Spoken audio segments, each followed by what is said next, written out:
Good morning. My name is Gene Yen, hearing officer for San Francisco Public Works. Nathan Rodas is the clerk of this hearing. This hearing is being recorded via Zoom and will be available afterwards through a link on the San Francisco Public Works website at sfpublicworks.org. As this is a virtual hearing, there is no sign-in sheet. If you would like to receive information about the results of this hearing, please send an email to the email address listed on the hearing notice. This public hearing is being held to consider 4 items. Order number 205-737 at 1632 20th Street to consider the removal of one street tree with replacement. Order number 205-738 at 2525 Venice Avenue to consider the removal of one street tree with replacement. Order number 205-739 at 66 Mountain Spring Avenue to consider the removal of 8 significant trees on private property with replacement, 3 significant trees on private property, and 2 street trees within the public right-of-way. Order number 205.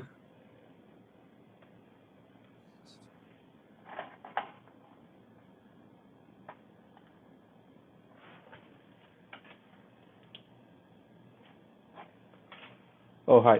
This is Brian Ong with San Francisco Urban Forestry. Sorry, can you guys hear me all right? Oh, yeah. Okay, okay. And then the last item, order number 205-741 at 1230 Twin Peaks Boulevard to consider the removal of 7 street trees and 1 significant tree on private property with replacement. My role as the hearing officer is to gather the facts for the hearing item, listen to your testimonies, and help the Director of Public Works make a determination. I will not be making any decisions today. Instead, I will forward the findings and make my recommendations to the Director. The Director will make the final determination. When the Director's determination is made, the department will notify you of contact information is provided. The public hearing will proceed as follows. First, the department will speak and present the case.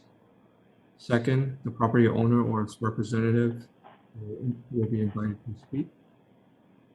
Third, members of the public are invited to provide comments.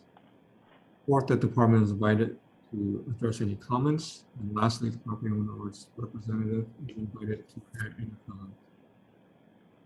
Each speaker will have up to 3 minutes to speak. The clerk will monitor the time and will indicate when the speaker has 30 seconds remaining. If you are a member of the public who wants to speak, please wait for the call for public comments.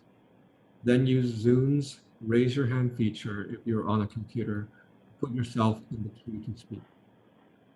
If you are dialing in on your phone, dial *9 to indicate you're raising your hand. When it's your turn to speak, we'll recognize you. For phone-in persons, press *6 to unmute yourself. If you would like to use visual materials in your presentation, please let us know before you speak. You will then have the standard 3 minutes to provide your comments. If you cannot finish your comments within the allotted time, you may submit written testimony by the end of this hearing. The email address is urbanforestry@sfdpw.org. After comments are received, I will close the item. We will now begin the hearing.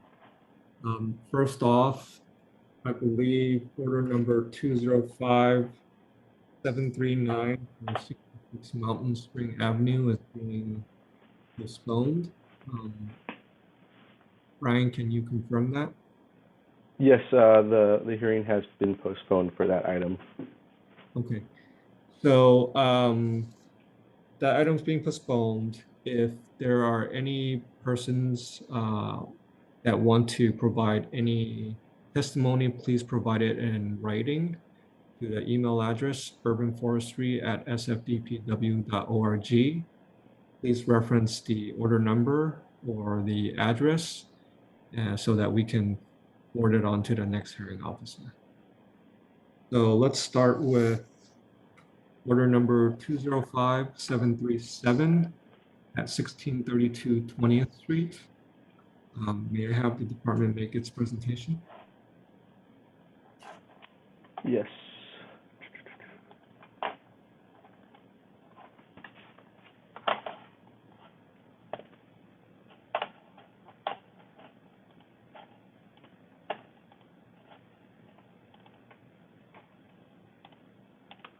Good morning. My name is Brian Ong. I'm with San Francisco Bureau of Urban Forestry, and this is for the San Francisco Public Works tree removal hearing for December 1st, 2021.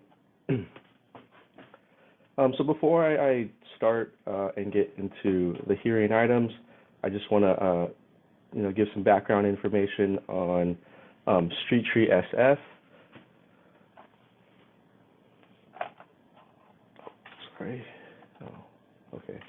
Actually, I will not be giving any information on Street Tree SF. Sorry about that.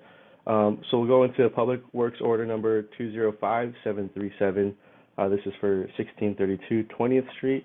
This is the removal of one street tree with replacement adjacent to 1632 20th Street. The staff has denied the removal and the applicant has appealed. So as you can see, here is the subject tree. It is a liquid amber tree, and you can see that it looks very healthy. There are a few dead leaves. It is growing well. There's not many problems with the tree. The applicant has wanted to remove the tree, for aesthetic reasons, and to replant another tree that is more aesthetically pleasing. So here is another photo of the tree. As you can see, the canopy has been reduced over the years by PG&E for their high voltage pruning. There are more benefits with an established 13 to 14 inch diameter tree than a new tree, which will take years to establish and provide the same benefits. I was looking into the records of this tree, and I believe it was planted sometime in the 1970s. So this is how long this tree has been there. And so with Street Tree SF, we are responsible for pruning on a 5-year cycle, in addition to PG&E high voltage pruning.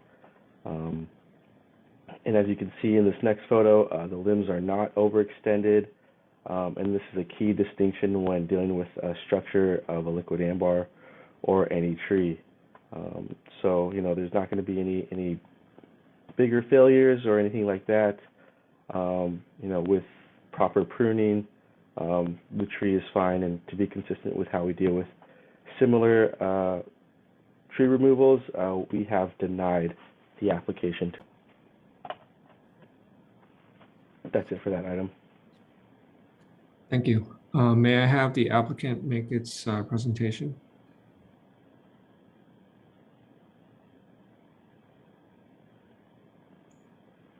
If the applicant is present, can you raise your hand, or we can allow you to share your screen if needed? Okay. I do see we have, is it Mr. Bell? Go ahead. Yes, that's me. Okay, go ahead. You'll have, what did you say, 3 minutes, officer? Yes, correct. Okay, we'll go ahead and we'll start the clock now. Go ahead.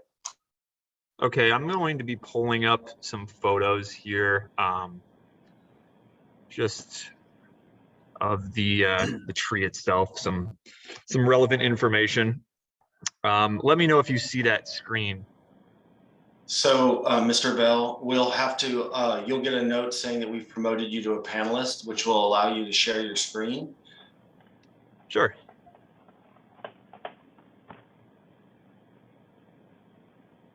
Okay. You should be able to share your screen now, but you are on mute, so you'll want to unmute yourself again. Okay, I'm going to share my screen, and I will be. And we'll reset the clock for you. Go ahead. Thank you. Okay, is everyone able to see my screen here? Yes. Okay. Well, first of all, thank you. But the report that the homeowner of this tree was written for was not really for aesthetic reasons.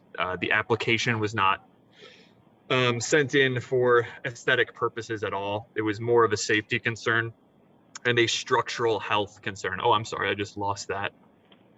Lost those photos. Let me pull those back up. Basically, this tree has been topped probably several times, and this is pretty obvious when you look at the co-dominant leaders that exist in the top of the canopy. Nutritionally, this tree is very healthy, but structurally, this tree is unsafe and unhealthy. Basically, what that means is this tree's been topped several times to the point where two co-dominant leaders have clearly established themselves. Liquid amber are no longer on the city-approved street tree list. They're really not very strong in their wood attachments, so branch parts can easily break and sort of flop over. I'll pull up this one picture of some dead branches by the power line junctions. You can see here that these attachment points are super weak. They're going directly into the comm cables and then up into the secondary lines. Basically, the homeowner is concerned for safety, branch failures, and just intersection with the power lines. It is no doubt that the nutritional standpoint from this tree is healthy, but structurally, for an urban canopy to thrive, I think something more appropriately sized and more safe should be replaced in place of this tree. So you can see here again, just so much intersection and codominant branching that is existing in this tree is just sort of inhibiting it from achieving its true structure, which is an upright form. Something more appropriately sized like Olea, possibly a Prunus, something that won't intersect with the power lines as easily is highly recommended. You can see here just how busy this sort of branch structure is next to the cabling. And, in a perfect world, safety paramounts all else, even the health of the tree. So this is sort of the reasoning why we applied for the removal and we're appealing. It's not really aesthetic reasons at all. It's really safety and maintenance. Here's another photo of this codominant, tridominant stem. There's no central leader to this tree. This tree doesn't have a great future. There's a ton of broken branches. So.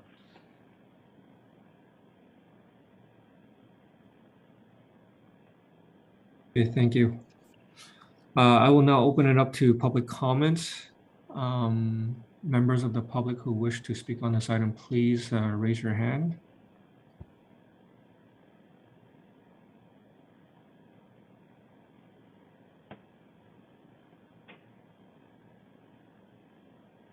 Okay. I don't see any hands raised.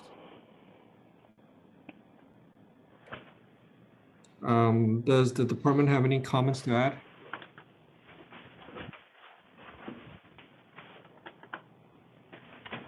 Yeah, this is Brian Ong with San Francisco Urban Forestry. We just think that with proper pruning, the tree can be saved, and there's no reason to remove the tree at this time. The tree has been pruned over the years, and there's no significant end weight at the end of the branches for the tree to fail. In regards to any of the power lines, all the power lines below the transformer of the utility line, those are all low voltage lines, so those are designed to come into contact with any vegetation. So until there's any type of abrasion, burning, or any type of strain that can easily be pruned throughout the tree, It's not until it gets towards the high voltage above the transformer line where it can't come within a certain amount of feet of those power lines. So anything below that, all the cable lines and everything that you see, the phone lines, that could easily be maintained and pruned throughout the tree's life. Okay, Gene, did you see we do have a hand up from someone with the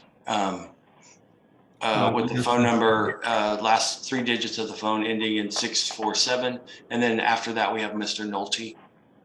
Okay. Yeah, this is Hassam. I'm not sure if you guys can hear me. Yeah, we can hear you. Go ahead. Okay, good, awesome. Yeah, I'm neighboring in the area, and I definitely just wanted to say I support the removal of the tree. More in favor of, housing is critically important in Cow Hollow, and adding these residential units, especially with the removal of the tree, can kind of help combat, the housing crisis we're seeing in San Francisco. But more importantly, I know we're taking one out, but it sounds like we're going to be putting two brand new ones in to kind of replace it with a healthier structure and more backing. So I'm all in favor of making this happen on my end.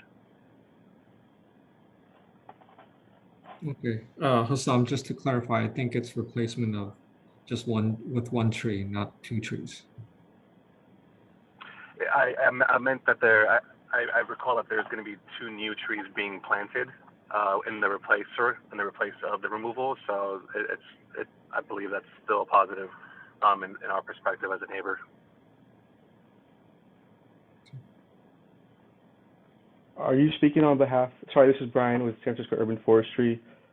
We do have one item at 2525 ANS that they are proposing to remove one tree and plant two. Are you talking about that item? Because on for 1632 20th Street, it is removal of one tree with replacement of one tree. Yeah, I'm more so in discussing the removal of the tree, the topic that we're having. But yeah, that's all. Okay. Mr. Nolte?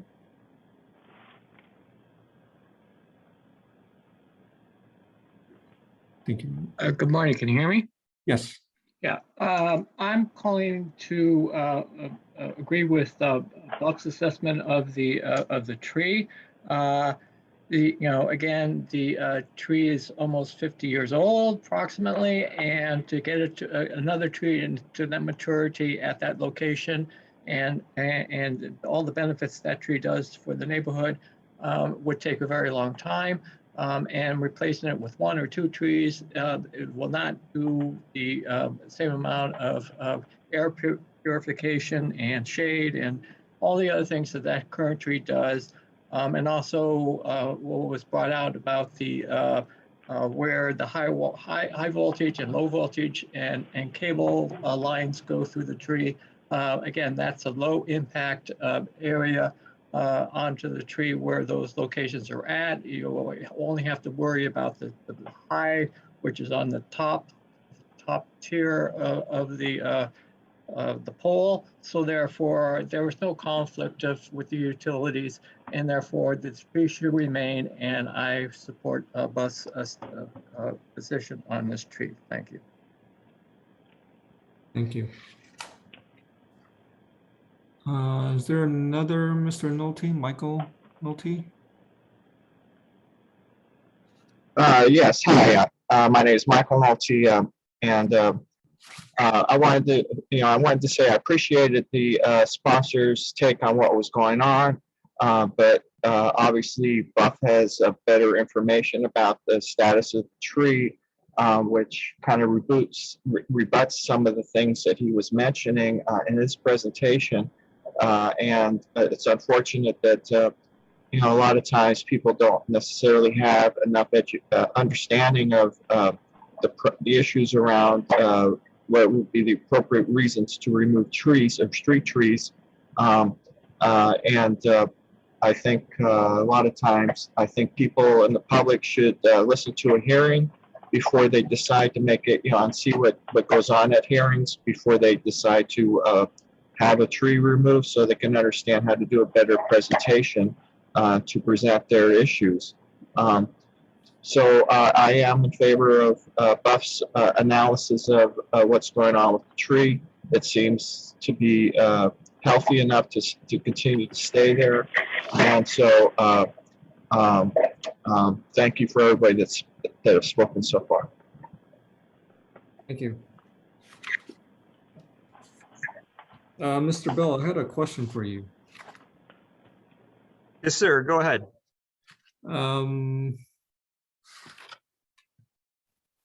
So why is, if you remove the tree, why is it being proposed at a slightly different location than where it's at? Sorry, what was your question?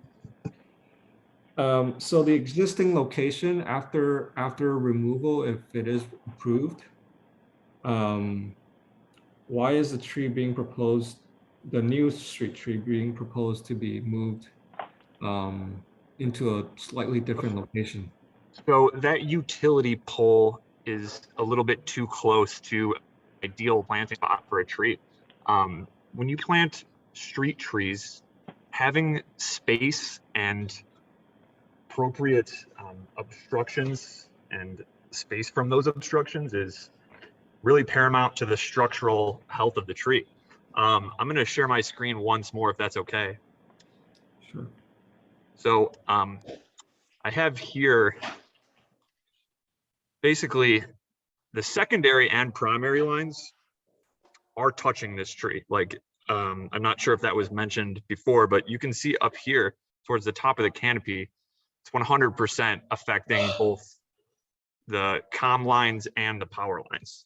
So this isn't just a matter of pruning away from these low voltage lines. We're gonna have to send climbers up, or PG&E, to properly prune these away from high voltage and low voltage lines. So this is affecting all three tiers of the cables.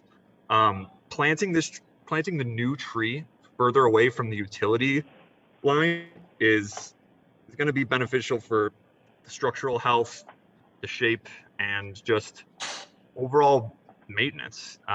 It's going to cost less for the city or PG&E to prune it if it's a properly sized tree. Liquid ambers, as I've stated previously, really not the right tree for this site, and hence why they're not allowed to be planted in the city anymore as part of the SF approved street tree list. So again, I'm not questioning the tree's health or the tree's oxygen sequestering ability, but the safety. We're touching both power lines here.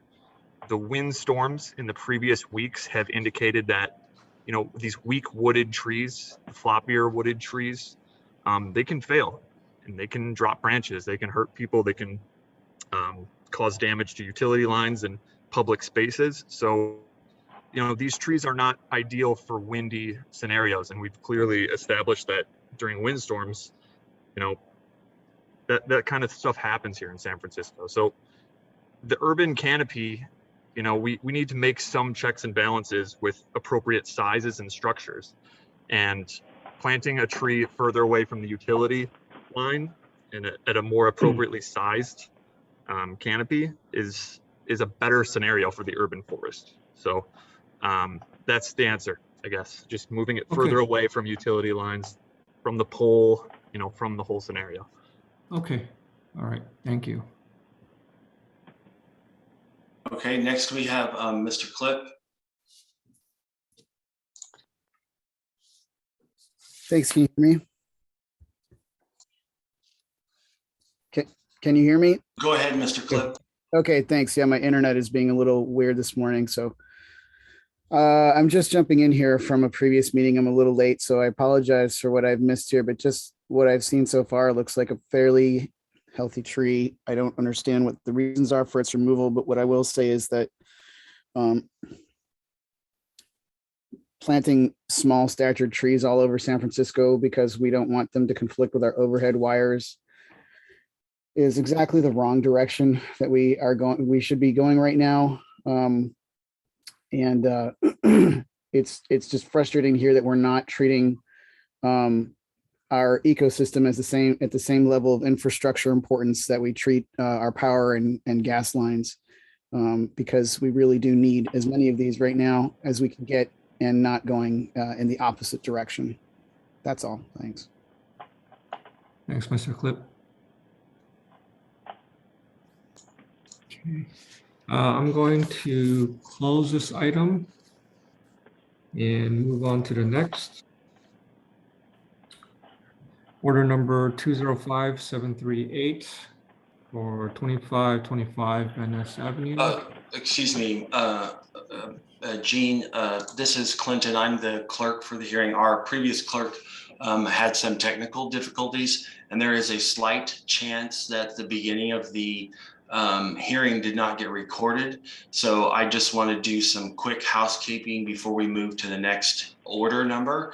And just if I could have the hearing officer just restate the name, date, and the first hearing order, and just, you don't have to repeat the, the portion about, raising your hand and the amount of time but if you could just restate the date and the time, and that this is a hearing that's being recorded, that you are the hearing officer and Mr. Ong is the representative from the Bureau of Urban Forestry, then we can just pick back up at this next order number, 20573. I'll put up the agenda right now. I actually made sure that the recording started before I start speaking. Oh, okay. Yeah, so- If you could just restate those two things real quick, Okay. only because there was an error message that came up on Zoom saying that it might have not been able to capture the audio, and the clerk alerted me to that, and I stepped in as the clerk. So everything looks good from this point forward. I just want to make sure, so we don't have to redo the hearing, Sure. Okay. that we just restate those two quick items, and then we'll go forward. Apologize to everyone. Thank you very much for your patience. All right, no problem. Thanks, Mr. Well, my name is Gene Chan, hearing officer for San Francisco Public Works. Clinton Otwell is the clerk of this hearing. And today is December 1st, 2021. We will be hearing 4 items today. We just heard the first item, order number 205737 at 1632 20th Street, to consider removal of 1 tree with replacement. This next item we are going to hear is order number 205738 at 2525 Van Ness Avenue, to consider the removal of 1 street tree with replacement. Thank you, and back to you, Brian. You can go ahead and share your screen. Thank you, everyone, again for your patience.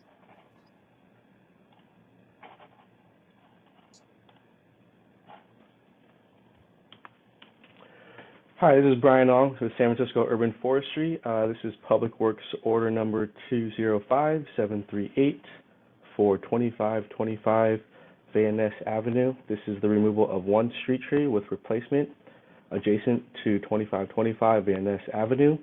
The staff has denied the removal and the applicant has appealed.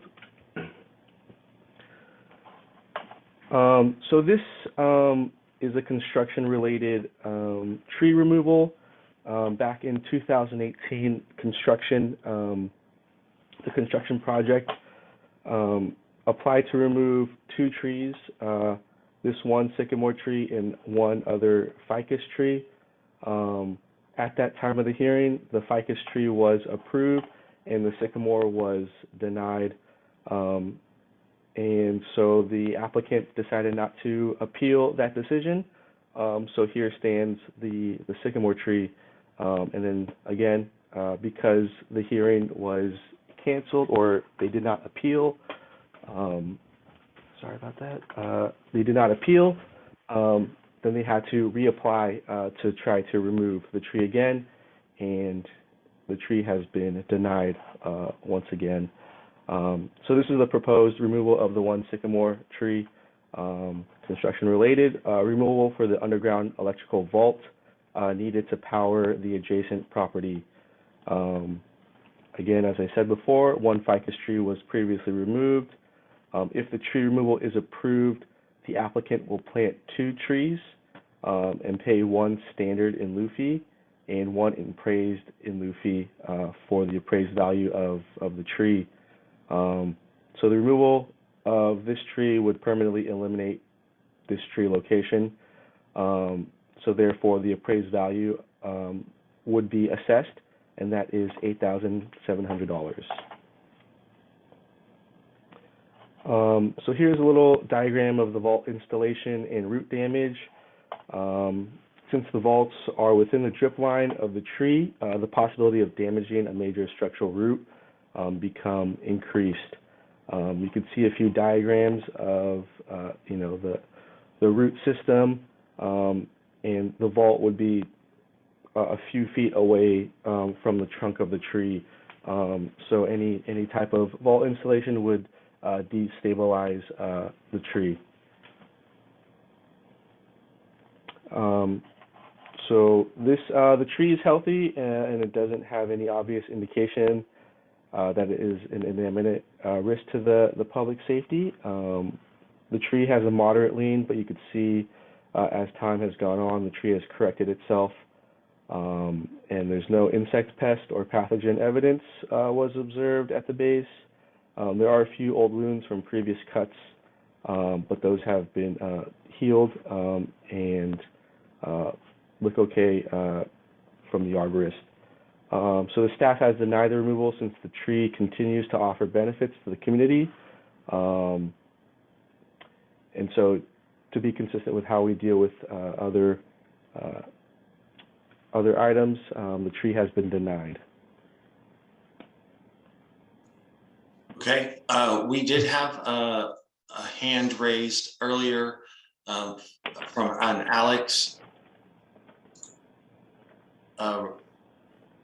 A raise. Hello, how's it going? Can you guys hear me? Yes, go ahead. Sorry, I'm not very good with technology these days. Sorry. Yeah, I don't know if it's the right time to make the comment. I'm actually a neighbor in San Francisco. I live in the Pole Corridor, just a few blocks away from this project, and I just wanted to state that I support the removal of the tree. Okay. Actually, Mr. Arraez, Yep. can I invite the applicant to speak first? Of course. Sorry. I may have raised my hand at the wrong time. Apologies for that. No worries. All right. Yep, of course. Now I don't know who the applicant is. We also had someone with a phone number ending in 179 whose hand was up, and I don't know if they got missed. There. Eduardo? This is Mariana. I think you also want the project to talk first, so I will wait as well as the other person who tried to speak before. I believe it's Eduardo.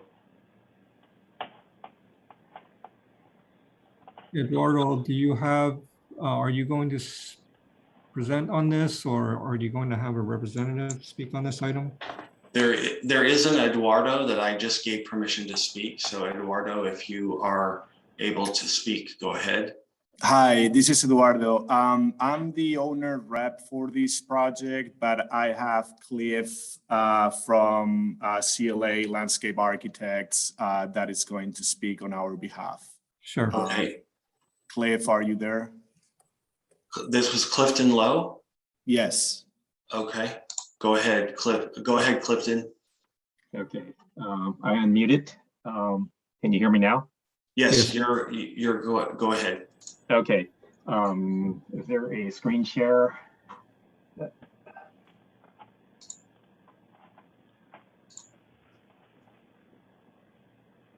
You should be able to share your screen now, Mr. Lowe. Okay. And analysts, let's see.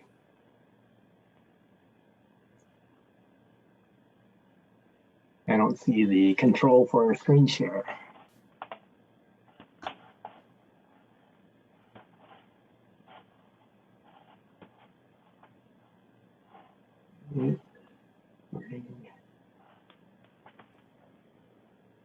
I don't see the control for the screen share. You might have to hover your mouse over the bottom or the top of the screen. Clinton Otwell. Yeah, if you, I think you need to promote him to a panelist first. Okay, okay, let me check that button. Yes, okay, I'm sorry, I thought you, once you're promoted to panelist, you'll be able to share your screen. Okay, all right, let me do that.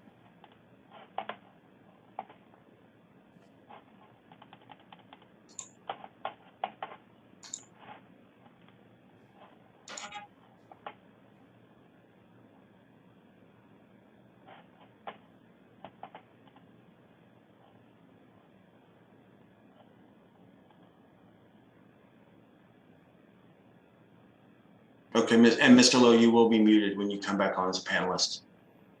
So you'll need to unmute again. We do see your screen, so you're free to go ahead once you unmute.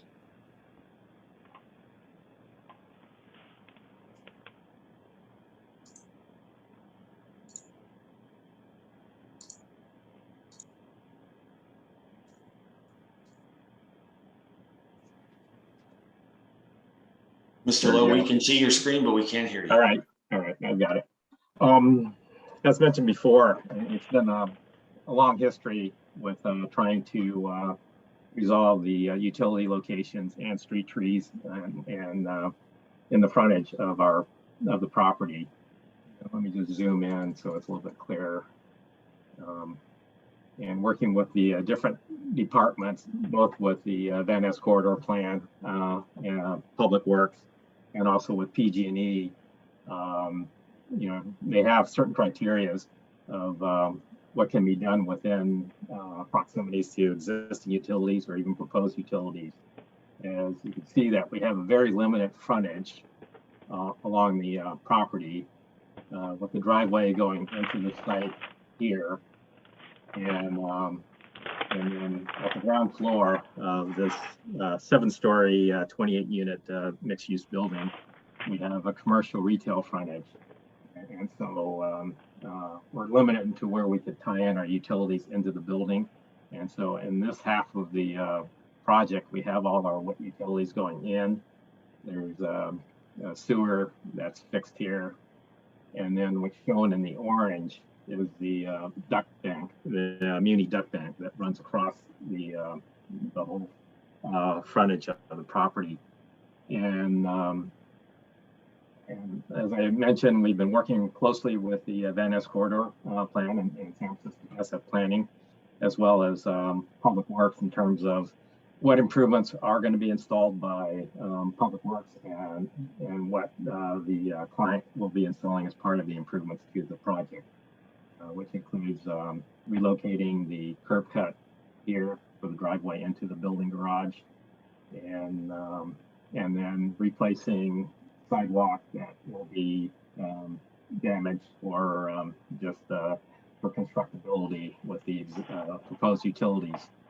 The existing tree that we're talking about is located here in the blue, and the only place that we were able to resolve with PG&E to meet their requirements in terms of the electrical sweep into the site is placement of the vault here in this location, which PG&E has a requirement that they do not want any obstructions in front of their vaults for access. And therefore, removing this tree is to really appease PG&E's requirements. We are proposing 2 new trees of like kind of the London plane to be planted here along the southern edge and along the northern edge. And basically everything is shoehorned in based on requirements and setbacks. In fact, even the existing tree doesn't meet the requirement of setback with the new street light that is located approximately here. So we have a street light, we have a muni pole, we have a fire hydrant that really blocks off this whole area in this section. And then the only opening that we have for the vault location is really in between the driveway and the street light and muni pole, which again is in conflict with the existing street trees. As mentioned, I think there are several other people that have written in that are in support of removing the street tree. But again, we are replacing it with 2 new trees, 36-inch box London planes, and they fit along the same pattern, matching the placement of an existing tree on the just off the side of the property. And I think that concludes the presentation. Okay. If there's any other question, I will be gladly respond to them. Sure. Mr. Law actually has some questions. So what are the clearance requirements from PG&E for Well, this vault? let's see. We have them on drawing.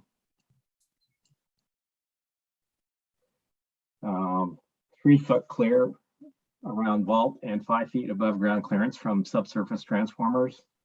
20 foot vertical clearance from bay windows, which is more architectural. 3 foot edge to edge clear from any underground utilities. And then again, the city, which primarily Public Works, requires vaults to be 4 feet away from face of curb. The city requires water lines to be 3 feet from all utilities. And city requires sewer lines to be minimum 3.5 feet from all utilities. City does not permit new water lines, sewer lines to be within driveway curb cuts. And PG&E or city requires water sewer lines to be minimum 5 feet from street tree. So it's really the first 3 items that PG&E requires, and they do require access to their vault, which is the reason why they do not allow any kind of encroachment of any kind of disturbance in front of their vault. How far does that working space extend out to? I mean, it doesn't go forever, right? Oh, it's just in front of the vault itself.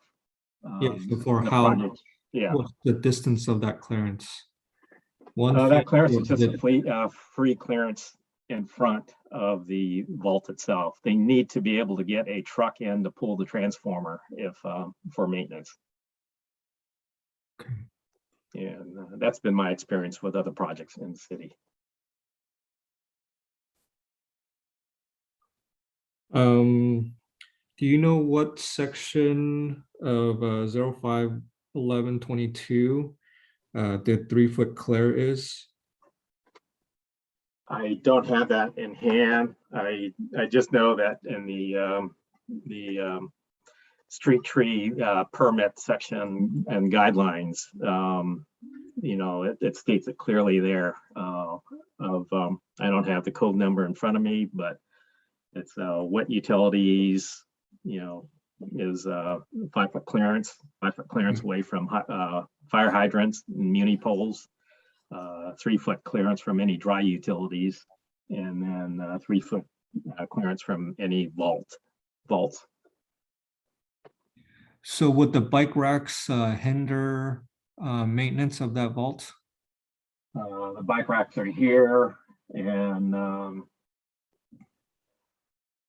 right now I think they are clear of the, if you draw a line straight through, they are clear of the frontage.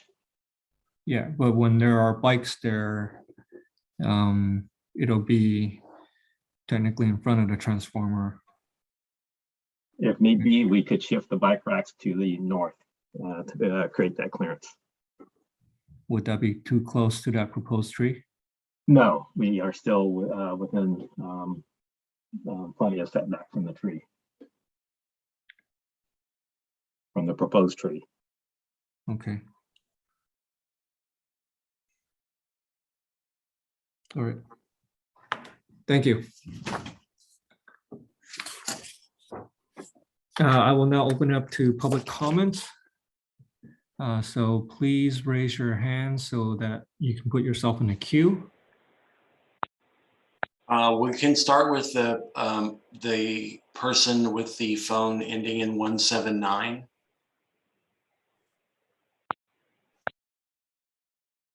Your phone, you actually were, yeah, go ahead. You're unmuted now and you're ready to go. Thank you very much. Hi, my name is Mariana. I live on Union and Franklin, and I support the removal of this tree. The Venice Bus Rapid Transit project has killed many retail spaces, and we need more commercial spaces.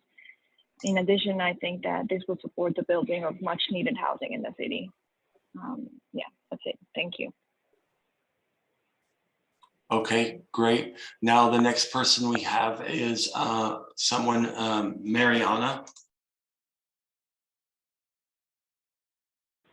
That was me. So I just mentioned my name. So you're in there twice as Mariana and as the person with 628 number.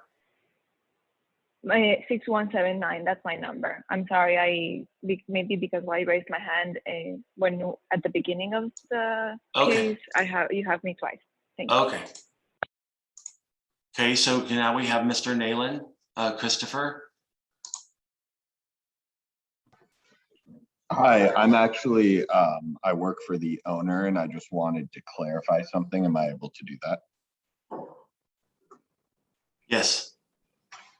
I think the larger issue at hand with the PG&E requirements is actually the clearance underground of five foot that PG&E requires. We have Arnold Sands with Jack Loney on, who's our joint trench consultant who can speak better to that.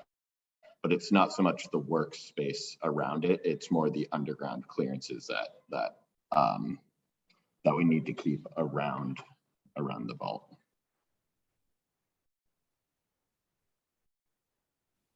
Thank you. Also, we have Joey on, who's the civil engineer, and he can speak to that better than I could as well if we need more clarification about the PG&E requirements.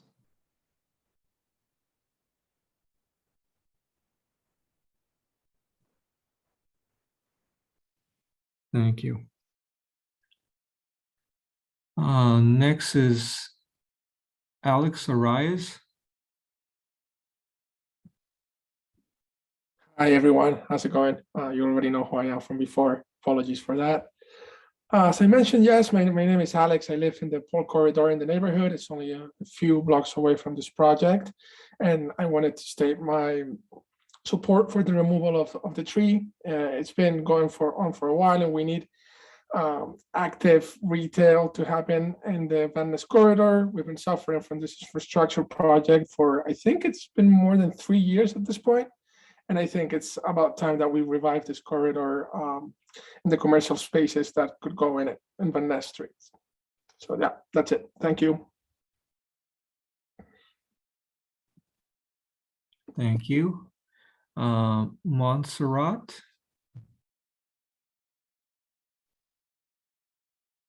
Hi, yes, that's me. Yeah, I just wanted to speak in support of the removal of this tree because I think like adding housing and retail space is critical to Cow Hollow as a resident myself. And additionally, like they're adding 2 more trees and at the end of the construction. So I think it can only be a positive thing for the neighborhood.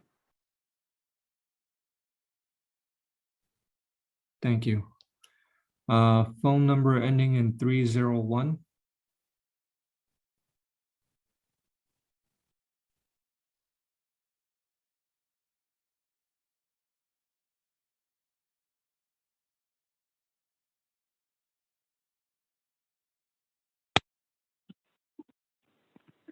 Hi there, this is Josh. Can you hear me?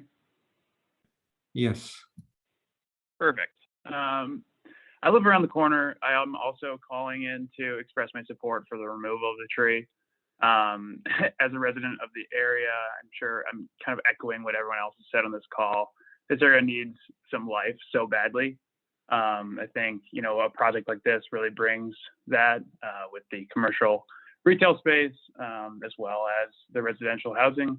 I love trees as much as the next person, but to hold up a project like this due to one tree just seems kind of ridiculous to me. So expressing my full support. Thank you. Alan Hom. Hey everybody, can you hear me? Yes. Great. Yes, I am a resident of the area as well, and wanted to call in and just state my support for the removal of the tree. I just think, again, this area needs some I don't know, just some more liveliness. So adding this ground retail, retail space and housing is only going to make this place a little bit more safer and livelier. So appreciate you considering that. Thank you. Next is Arnold Sands. Yes, hi, this is Arnold Sands from Jackaloni Design. I'm the utility designer on this project for the 2525 Van Ness project, working directly with PG&E, and just wanted to confirm the document number. I think it's on that exhibit that Jake had up, but it's 051122, and it's in the page. I think it's 2 of 26. It's the building clearances. And what we've done is we've exhausted all other options, and PG&E is not allowing that vault in front of any of the doors, in front of any of the trees. We're limited, underground from separation from the edges of the vault from any existing or proposed utilities, which we will be in conflict if we were to move that vault in any other location.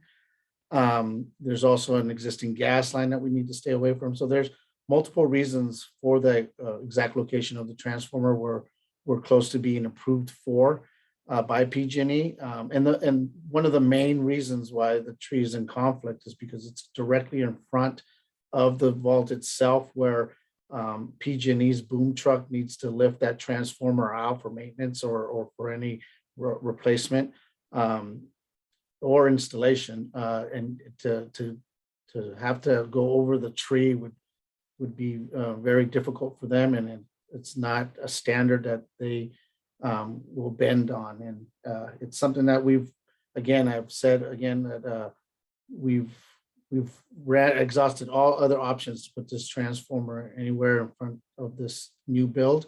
And this is the only location that we found to work. And unfortunately, the tree would need to be removed, but the good news is that 2 new trees would be installed in its place. Thank you. Joseph McHugh.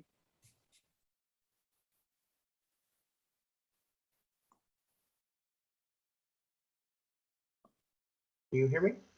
Hello, Yes. Joseph speaking. Hi. As I think civil engineer for the project, you've heard from our landscape architect, our joint trench consultant who deals directly with PG&E. Just wanted to voice that the design team for the project has spent hours kind of coordinating and trying to find an appropriate location for the transformer vault due to all the constraints with trying to serve the building with the new proposed utilities and coordinating with the existing utilities out there. And we didn't come to the decision lightly to locate the transformer where it is, which would force us to remove the tree. So it was not an easy decision, but we have vetted all other possibilities based on the constraints that we have. So yeah, just wanted to voice that. Okay, I had a question for you. Is this what primary enclosure is this? Is this the 4.5 by 8.5, or is this the J box inside that? That would be better responded to by Arnold, who just spoke. Can you give him permission to speak again? Sorry, I'll close out. Oops. Yes, it's the 4.5 by 8.5, and it's 7.5 feet deep transformer that actually provides service to the building. We're bringing in primary and bringing in 7 5-inch conduits to the building. So Correct. So section 2 building clearances state 3-foot minimum from combustible building surfaces to the edge of the pad, right? So 3 feet is what you need, basically. 3 feet from the building, 3 feet from any other above ground facility. Yes. Correct. And that tree is just about a little over 3 feet away. Correct. Okay, so that tree should not be an obstruction based on that clearance requirement. Then the workspace requirement for the 4.5 by 8.5, it is 3 feet from outside edge of the long side. Correct. The clearance, That's the workspace. that's 5 requirement. feet from the sides, from the short sides, and then 3 feet from the long side. Yep. So that tree is outside of that clearance requirement. Technically, yes. But the main reason why it's not allowed by PG&E standards is because it's directly in front of the transformer on street side. There's no way for PG&E to take the transformer out with the tree directly in front of it from the street. So that would be a miss on PG&E's part to include that in their green book. No, there's a standard. I can follow up and send you the standard if I need to. Can you please? Can you please? Once Yes. you get that, can you send it over to urbanforestry@sfdpw.org? Sure. And reference this Public Works Order number 205738. Sounds good. Thank you very much. Okay, any other public comments? Mr. Clip?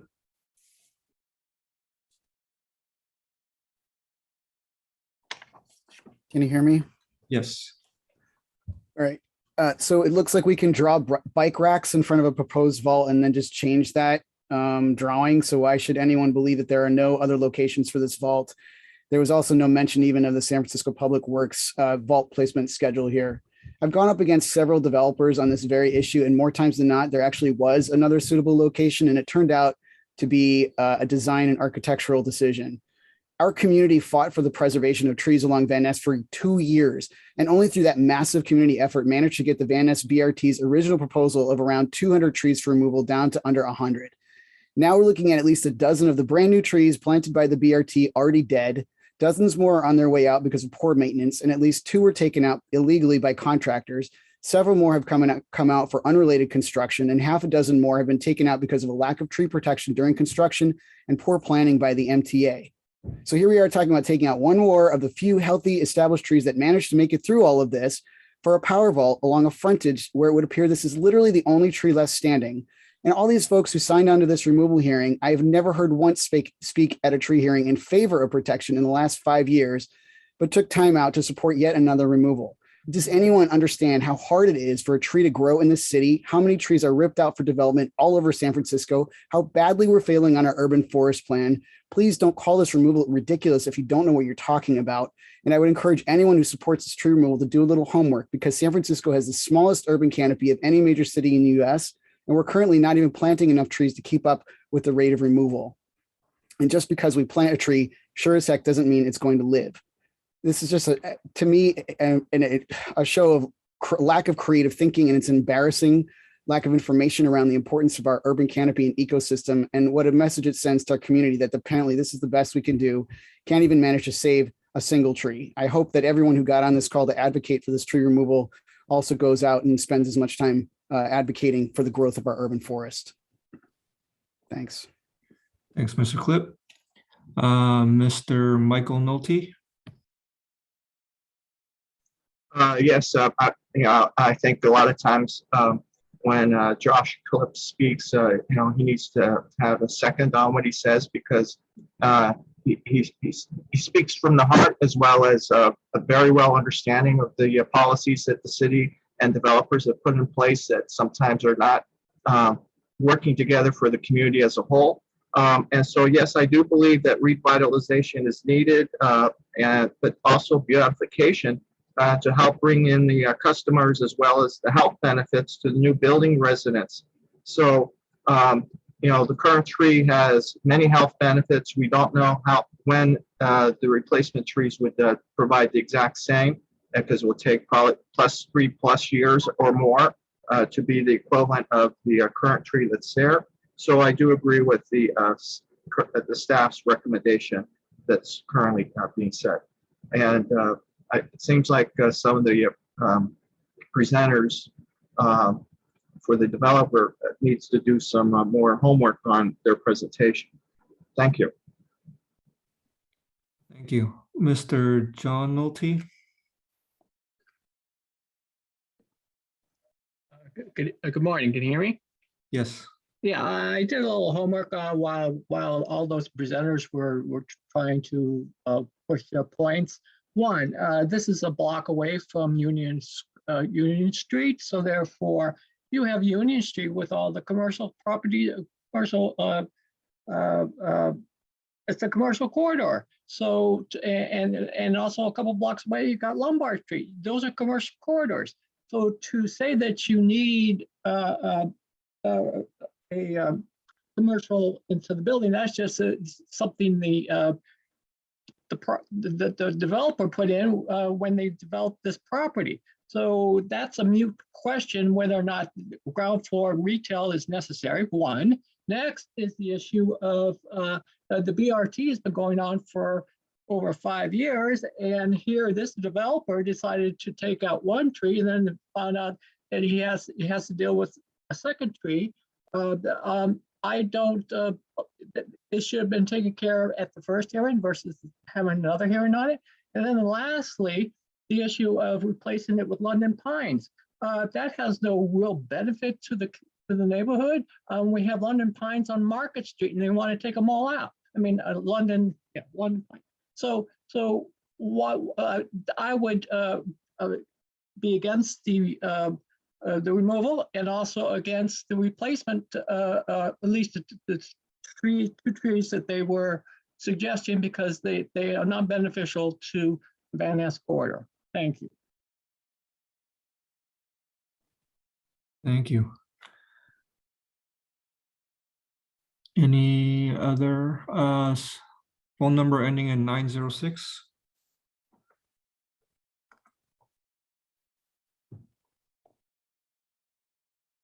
Hi, this is Gil Castañeda. I'm a neighbor. I live in Chestnut Street. I strongly support the removal of this tree. I'm personally a residential designer. I understand the arguments in favor of preserving the forest of the city, but at the same time, I feel it's vital that this retail corridor is preserved. I think it's so important for the city. I understand how difficult it is for the city and developers to be aligned on issues. I see all the setback requirements and clearance requirements required. I see this is the only place to plant a tree with an underground vault. I know how hurting for the project would be to have an ground room. So my strong recommendation for the removal of this tree, and also seeing that these couple trees are being proposed, and the developer seems to be very aligned with the city and wanting to help the deforestation of the city with this planting of 2 trees instead of 1 tree. Thank you. Thank you. Are there any other public comments on this item? Please raise your hand.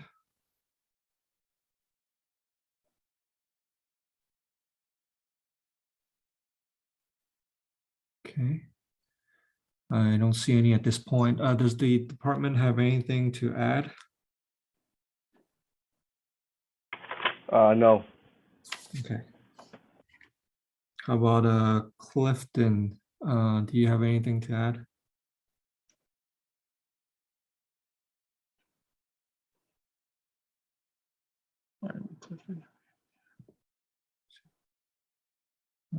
He might be gone. Okay. He's still on there, but if he wants to speak, he can raise his hand. I don't believe he does. Yeah. Oh, we have another hand. There he is. Go ahead. Yeah, that's me. No further comments. Okay, thank you. All right, so I'm going to go ahead and close this item. On to the next. So we are skipping order number 205739.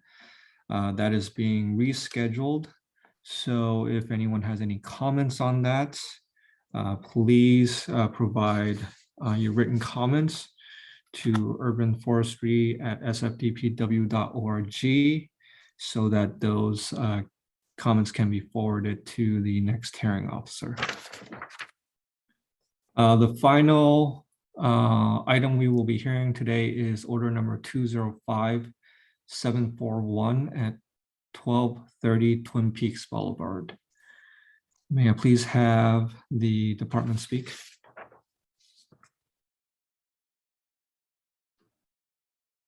Hello, it's Brian Arnold, San Francisco Urban Forestry. This is for Public Works order number 205741 for 1230 Twin Peaks Boulevard. This is the removal of 8 street trees with 1 significant tree on private property with replacement adjacent to 1230 Twin Peaks Boulevard. The staff approved the removal and the public has protested. So we did discover a typo on November 30th, 2021. It is actually, so it says 7 street trees, but it's actually the removal of 8 street trees and 1 significant tree. 8 trees were posted with the removal notices, and 8 trees were shown on the removal notification website from October 18th to November 17th. But it was stated as 7 here on this order number. So all the trees were posted, all 8 trees and 1 significant tree.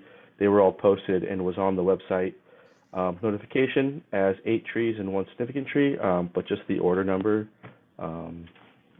was said 7. And since then, in October, 1 of the trees did fail, but I'll get to that later. So as you can see, this is a construction-related project over at Twin Peaks Boulevard. The top photo shows the current conditions of the site. You can see this red line. It represents the approximate width of the right-of-way from the edge of the curb, which is 27 feet. The lower photo shows the proposed construction of what it would be like. The removal of all street trees and significant trees are required for construction. If the project, I believe I don't know if it's approved or not, but if the project were to move forward, there's no way to preserve the trees or to build around the trees if this is their design. So as you can see, this is the lots and the parcels of what the property is. There's actually 2 parcels. This kind of is skewed on our map viewer and with the satellite imaging. It needs to be shifted a little bit, but you can see that there's the 2 parcels for 1240 Twin Peaks and 1230 Twin Peaks. Essentially, these 2 parcels are going to be broken up, and it will be 4 parcels altogether. The red line indicates the actual location of the property line of where it should be shifted to. And basically, all proposed tree removal is occurring adjacent to 1230 Twin Peaks Boulevard. So you can see below there's a photo, and we have depicted where the trees are located. There's 3 Monterey pines, 2 acacia species, 3 ceanothus species, and 1 willow. And then there's that 1 tree behind, all the way in the back. That is the significant tree. All the other trees are street trees. So there's 8 street trees and 1 significant tree. Okay, here is a photo of the 3 Monterey pine trees. The removal is required due to the site grading and wall removal, and all these trees are within the public right-of-way. Oh, sorry. So there's the 3 trees. Here's the second photo. This is the acacia species. Again, the removal is required due to the site grading and wall removal. This tree is within the public right-of-way.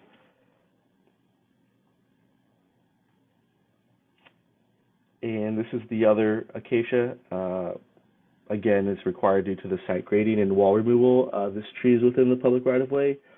This tree has since failed during a recent October storm, so this tree no longer exists. It was removed. You can see that most of these trees, they are healthy, and in any other instance, they would be saved, but because of the construction and the housing, the trees are within the footprint of the proposed building, so there's no way to save them if the building were to be built. Again, this is another the willow species. The removal was required due to the site grading and wall removal. This tree is also within the public right-of-way. Most of these trees, the acacias and the willows, they kind of seem like they are bushes, but they are actually tree species, and they do meet the requirements of a tree to public works. Here is another photo. This is these are two of the Ceanothus species. One is a street tree in the foreground, and then in the back is a significant tree. The pink circles kind of show the approximate location of the trunks, and again, the removal is required due to the site grading. These trees aren't doing as well as some of the other trees, so they're being proposed to be removed. And then this is the other removal of the other Ceanothus tree, street tree, and again, this is required due to the site grading. And then here is a photo of the plan of what it would look like with the replacements. The project will have a total of 11 trees to be planted based on the frontage. And currently the project is planning to plant 14 trees. However, given final utility locations, the new tree planting number could be reduced. If the site plan is less than 11 trees, then they will be owed in lieu fees. So you can just kind of see their plan of proposed planting, and as long as there's no utility conflicts, then they'll be able to plant 14 trees.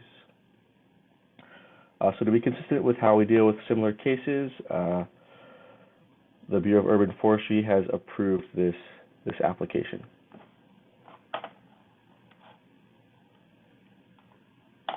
Thank you. May I have the applicant speak? Would that be Mr. Roy Leggett?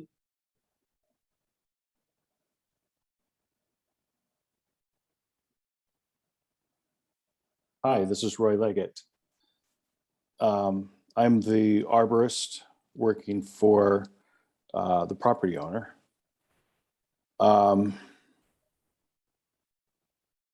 We have a 27-foot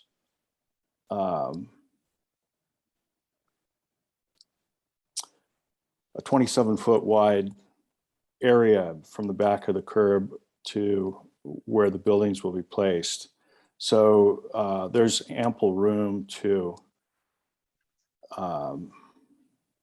plant trees, not only along the sidewalk or along the curb like a traditional installation, but also further back, still within the right of way. So with only 4 properties going in, or 4 residences being built, we can easily place in, we've designated on a site plan where the utility corridors will be, and there should be room for easily 11 trees, and we do expect that it's a reasonable expectation that we're going to have 14 trees installed there, maybe even more. There's a lot of grade change on this property, and we're able to plant much larger trees than the current acacias and ceanothus and willow. But we can also interplant with smaller trees and potentially have even more than the 14. As far as the types of trees going back in, we would be able to plant, as the willow is a native species, we would like to plant native trees that connect the natural areas, managed open spaces with Twin Peaks and Glen Park, and kind of link those together with native plantings that are compatible. The current trees really have been a series of hazards and problems. Some of the Monterey pines have pine pitch canker in them. A large tree fell over and is on the property, and it's crushed other trees. This acacia recently fell. So we are concerned about public safety currently with the existing trees. And ultimately, after construction, we hope to have a dramatically enhanced canopy that serves and benefits the public and enhances the public right of way considerably from the way it is now. There are opportunities with the new trees to work with the Bureau of Urban Forestry for their goals and objectives as well. But we are interested in also interfacing on a broader basis with the rec and park objectives of the natural areas that are adjacent on either side of this project. So I think that's all I have for you right at the time. If you have any questions, let me know. Thank you, Mr. Leggett. Actually, I do have some questions. So with the 14 proposed trees, were the utilities taken into account? So your water, your sewer, gas, electric services, were those taken into account when the 14 trees were being proposed? Yes, we did a layout. There's a very long frontage here and only 4 properties going in. The furthest east property has, it's a very shallow building site with a lot of frontage, and the others are relatively wide properties as well. And we're unable to put the vaults or run utilities beneath the driveways, but there still is adequate space for placing trees as shown on Brian's, the plan that Brian put up.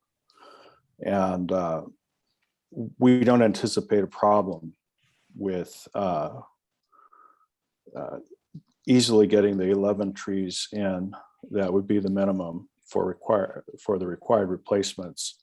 But we do think that it's we're seeking to get 14 in, and we think we can easily do that because of the frontage of the east property having so much extra space.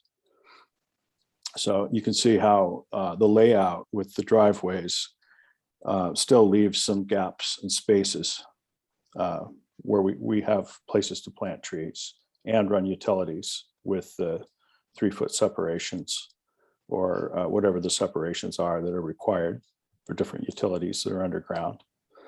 Unlike the prior development related project, we don't have big underground utility vaults for PG&E transformers. We don't have issues like that.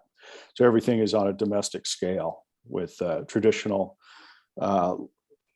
side sewers, water and gas services. So it's actually a pretty straightforward site as far, in terms of running utilities and accommodating trees at the same time. So I see that there's elevators at each of these properties. Is that correct? I am not familiar with the architecture aspects, only the tree and landscape aspects. I'm the arborist. Okay. So what I know is usually when elevators for properties are put in, they require a certain amount of power from PG&E, and they may require larger than typical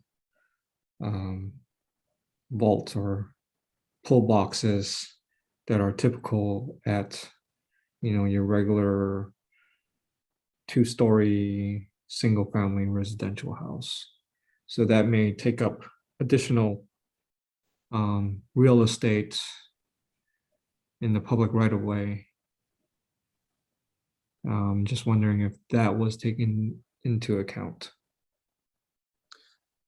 I was not aware of any power need or power consumption level that would be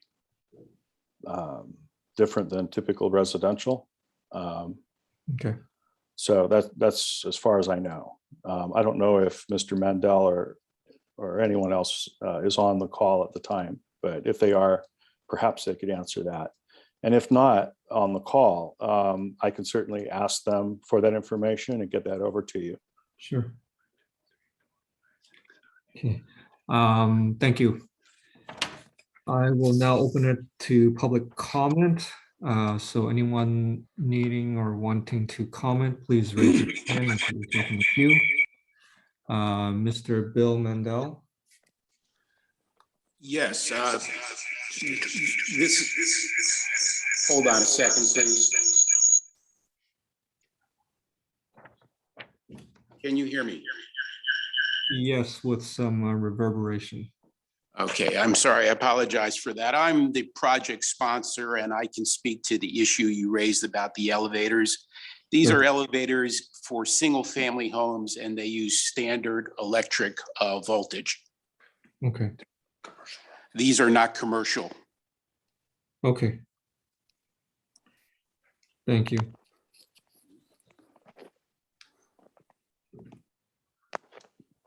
Okay, next speaker, Mr. Clip.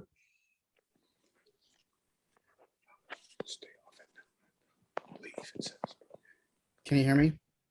Yes. Sorry. No, cancel. Sorry, sounds like there's something happening there, some discussion. Oh, it stopped now. Okay. Yeah, so this hearing is only looking at the street trees because those are the only ones that the law actually requires any process around. There's no protection for any of the other trees. So while we're here today talking about street trees, what we're actually talking about with this project is the entire removal of a miniature urban forest.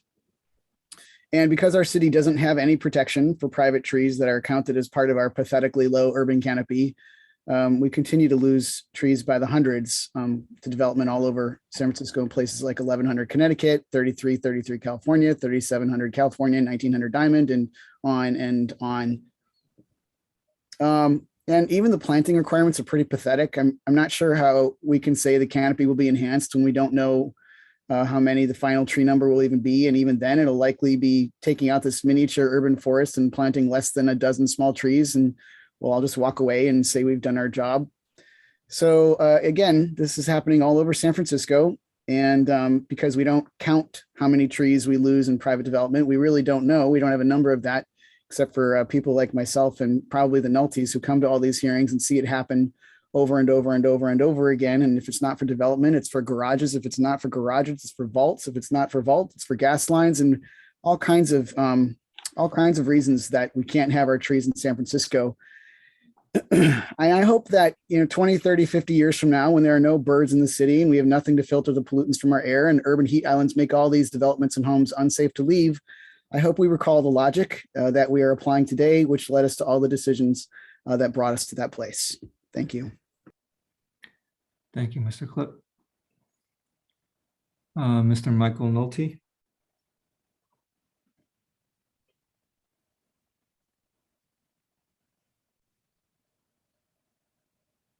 Hi, I need to be unmuted.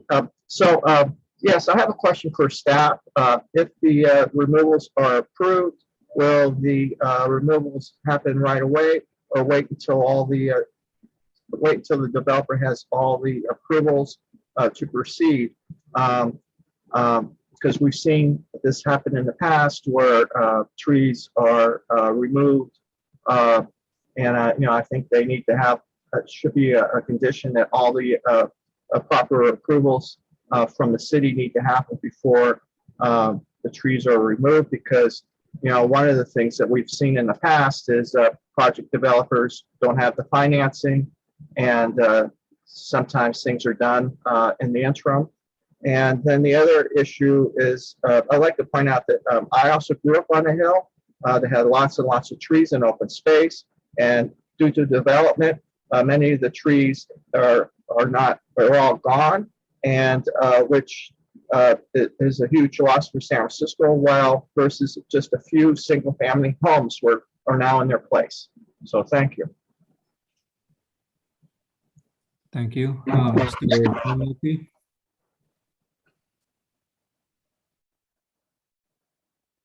Hello? Yes, we can hear you. Oh, you can hear me. Well, I didn't hear a thing to unmute. Okay. First off, yes, we grew up like a half a mile from this place, and so I know people that live on this hill, grew up with them, and to see that again a site that is part of the forest, part of Twin Peaks, again to be developed for a few family homes. I didn't even hear the number of the proposed for the 4 sites. How many? It didn't seem like a lot of housing was going in, and you're taking up all these trees, and you really are not bringing back to the ecosystem what's currently there versus what's going to go in. So, and then hearing from the arborist that there's a lot of space on the street to put in trees. That makes me wonder, with the 20-something inches, 20 feet, I think he said it was on the street. Why can't two rows of trees be put in versus one? So because I mean that's what you have on Market Street. So I don't see any why that can't be done here. If again they get all the permits they need to develop this property. I would suggest again, as my brother pointed out, that we don't want trees being taken out until all the appropriate permits have been approved for this, and the developer is developing the site. Because sometimes what has happened in the past, the developer takes out the trees, or somebody takes them out, and the developer doesn't have the money to develop the site. And it's going to cost money to change the how many property lots there are from 2 to 3 to 4, and so there's a number of things that are going on this property. And plus, I just with simple Google saw that the property's for sale. So I question the merits of the for $1 million they want to buy the property. So I question is the developer actually developing the thing, or is just going through the motion and then wants to sell the rights after the which has happened again in other developments, sell it with all the permits to make more money, but that is not going to go forward with developing himself and have somebody else come and build for it. So that's a question I leave to DPW staff. Thank you, Mr. John Nolte. May I please have KB speak? Yes, my name is Karen Boylan, and I live adjacent to the lot.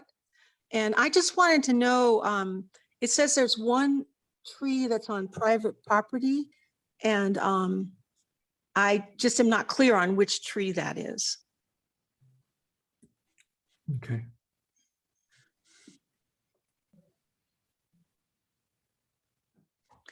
I can explain why I want to know if you want to know that, but I can ask the department to clarify which tree that is for you in a little bit.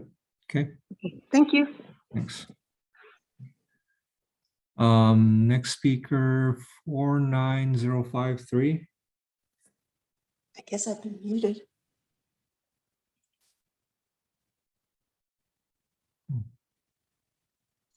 So the person wanting to, there they are. The person with 49053, because of the version of Zoom that you're using, you have to be promoted to panelist, which you have done. And so now you'll have the ability to speak, but you are also on camera and you're muted. So once you unmute yourself, you're ready to go.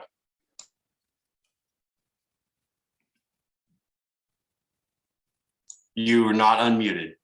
Okay, here we go. Can you hear me? Yes. Okay. First of all, I would like to address the question about the tree, when the tree removal will happen. It will happen after all permits are approved. That is our intent. For not only reasons of preserving what's there prior to construction, but also because we don't want the exposure of any landslides due to rains. So we will keep the natural habitat until we are ready to build. Thank you. Can you please state your name? Sorry. This is Bill Mandel. Okay, thank you. Mm-hmm.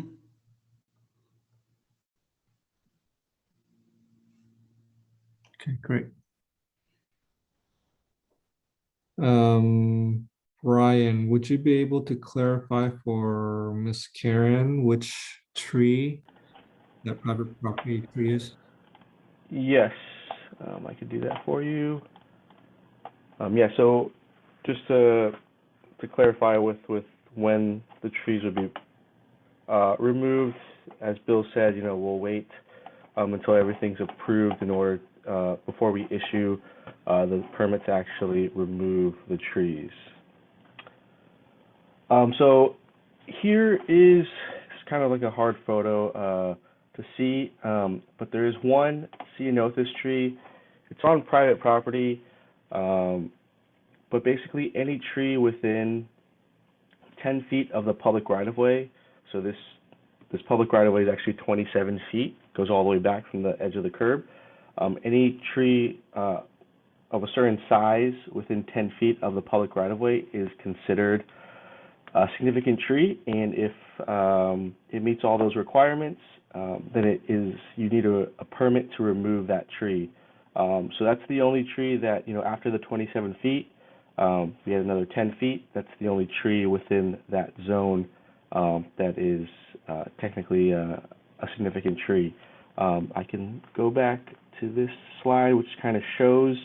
So over here, there's one ceanothus back behind where this kind of like this white line is. That is where the tree is. So it is on the 1230 Twin Peaks property, but it's just within that 10 feet of the right-of-way. If that makes sense to you, or if you need me to clarify more, I can try and do that for you. But does that make sense?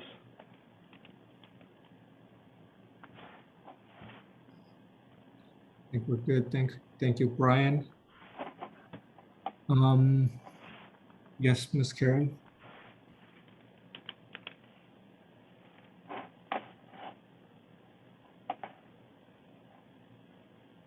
Yes, that makes sense to me. Thank you very much for that clarification. Okay, thank you. Mr. Leggett, do you have any other comments to make?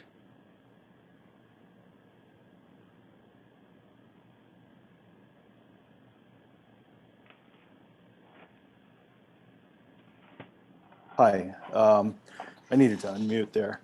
I think that we've covered this pretty well. Yeah, the trees that are involved in this, they're fairly small canopy trees. The Monterey pines are young trees, so they don't have much canopy. They're a large species, but the acacias, willow, and ceanothus are all very, very small stature. And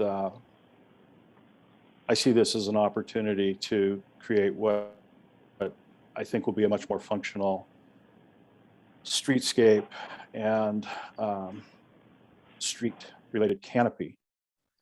And it'll be a much more traditional street environment, but it will also have overstory and something that is safe, whereas what is there now is not.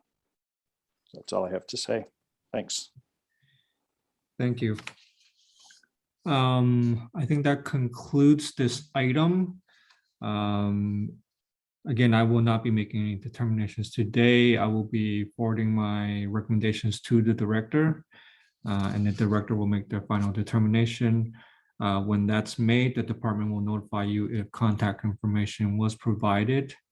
If you want to be notified and haven't provided that information, please provide it to the hearing order, the email listed on the hearing order, which should be urbanforestry@sfdpw.org.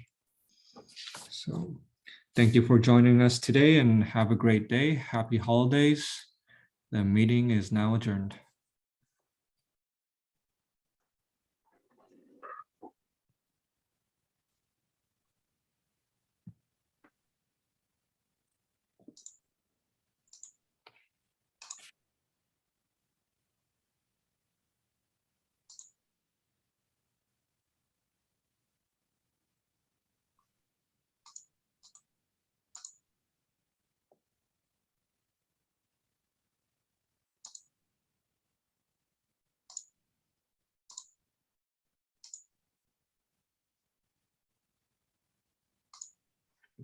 Okay, we still have one attendee on, Mr. McHugh from Luke and Associates. I could remove him, but if I do that, I think he might not be able to come back to Public Works meetings in the future. I'll go ahead and remove him. Well, or like they can't, like if you remove someone from a meeting, then they can't come back.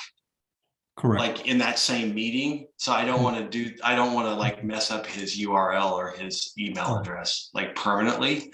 Oh, But I don't think it will, and this meeting's adjourned, so I think any other meetings should be a different. yep, he's gone. I kicked him Okay. out. So now it's just, and it this looks conversation- like I stopped the recording, but maybe Nathan, it looks like your computer's still recording. So between the cloud and the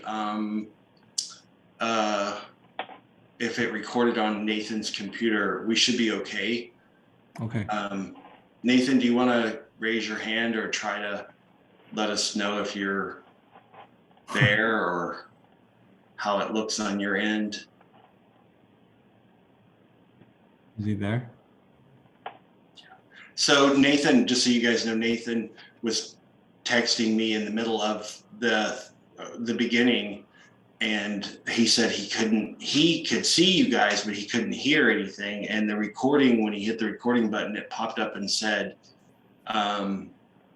may not be able to capture audio or something like that. Oh. And so I jumped on right away and hit record. Okay. So because I didn't want to have because David Steinberg can sometimes ask the city attorney things that he doesn't need to ask them, and then we end up having to redo hearing orders, and it's I'd rather not have us have to redo anything. I'm sure Brian, you can can agree with that. So I'd rather just, because we're not being recorded and